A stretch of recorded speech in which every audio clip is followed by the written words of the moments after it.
નમસ્તે બાળકો, અત્યાર સુધી આપણે સંખ્યાઓની સરવાળા કરવાની ઘણી બધી રીત શીખી. આ ભાગમાં આપણે આનો ઉપયોગ કરીને મનમાં સરવાળા કરતા શીખીશું. ઘણા સમય પહેલા ગામમાં દુકાળ પડ્યો હતો. બધા જ લોકોની ભૂખથી ખૂબ જ ખરાબ હાલત હતી. પછી એક દિવસ અચાનક ગામની વચ્ચે એક વેલ દેખાઈ.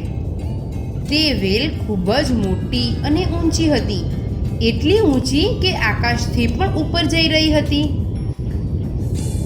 આ વેલ વિશે કંઈક ખાસ હતું. તેના દરેક પાન પર એક ગણિતનો કોયડો લખ્યો હતો.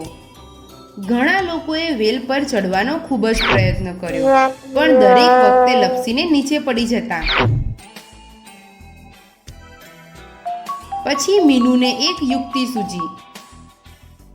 તેણે વેલ પર લખેલા એક કોયડાને જોયો. તે કોયડો કંઈક આવી રીતે લખ્યો હતો. બાળકો, શું તમે આ કોયડાનો જવાબ મનમાં ને મનમાં શોધી શકો છો? અરે હા, આપણે સરવાળા શીખ્યા, તેનાથી ઝડપથી શોધી શકાય છે. પહેલા આપણે 25માં 3 ઉમેરીશું, થઈ ગયા 28.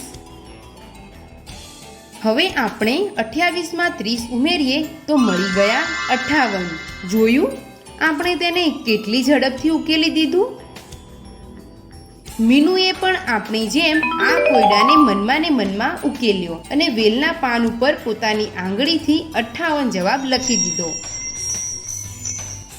મીનુનો જવાબ લખતા જ વેલ થોડી જમીનમાં ઘૂસીને નાની થઈ ગઈ. આગળનો કોયડો કંઈક આવો હતો. કાકાએ કોયડાનો જવાબ ઝડપથી કંઈક આવી રીતે શોધ્યો. એકમમાં 0 અને 0 ઉમેરીને થયા 0.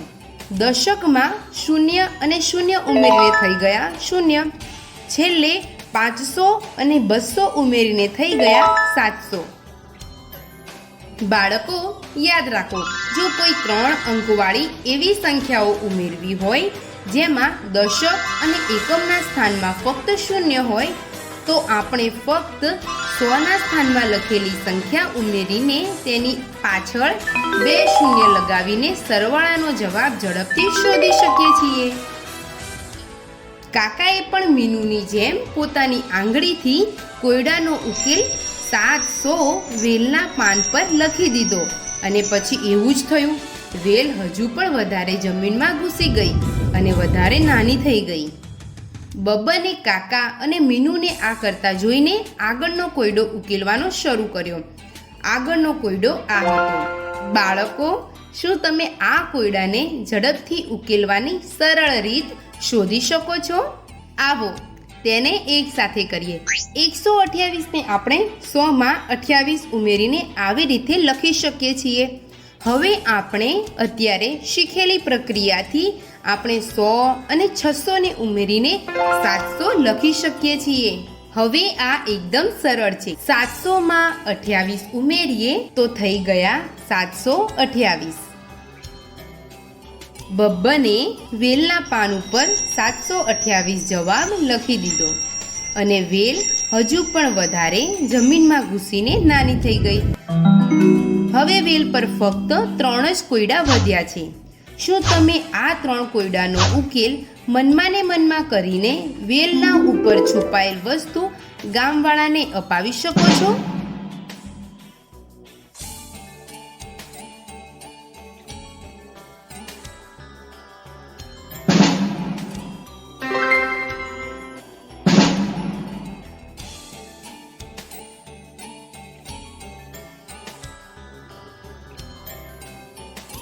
અરે વાહ બાળકો, તમે આને ખૂબ જ ઝડપી એકદમ સાચું ઉકેલી દીધું છે.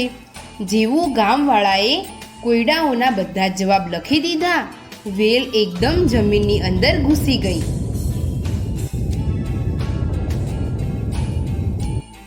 વેલની એકદમ ઉપર એક ટોપલીમાં ઘણી બધી ખાવાની સ્વાદિષ્ટ વસ્તુઓ મૂકી હતી. આ ટોપલીને જોઈ બધા જ ગામવાળા ખૂબ જ ખુશ થઈ ગયા.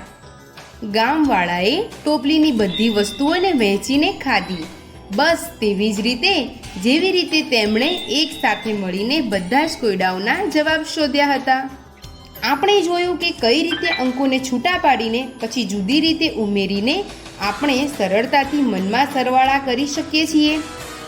આગળના ભાગમાં આપણે તેના બીજા ઉદાહરણો જોઈશું.